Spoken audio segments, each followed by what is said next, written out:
পতাকা বৈঠকের মাধ্যমে মেহেরপুরের সীমান্ত দিয়ে ৩০ জন বাংলাদেশিকে হস্তান্তর করেছে বিএসএফ। সকাল 10:30টার দিকে গাংনী কাজীপুর সীমান্তের শূন্য রেখায় তাদের হেফাজতে নিয়েছে বিজিবি। বান্ডেল থাকলে প্রতি সেনমানিতে টাকা বাঁচবে। বিকাশ সেনমানি বান্ডেল কিনে জিতুন প্রতি লেনদেনে। কর্মকর্তারা জানান, বিভিন্ন সময়ে অবৈধভাবে ভারতে প্রবেশ করা বাংলাদেশিরা আটক হয়ে কারাগারে ছিল। কারামেয়াদ শেষ হওয়ায় ৩০ জন বাংলাদেশিকে হস্তান্তর করেছে বিএসএফ।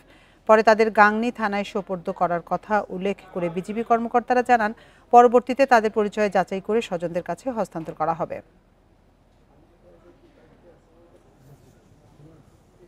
স্বামীর ক্যান্সার হয়েছিল, আমার স্বামীর চিকিৎসা হচ্ছে ওই দেশে নিয়ে।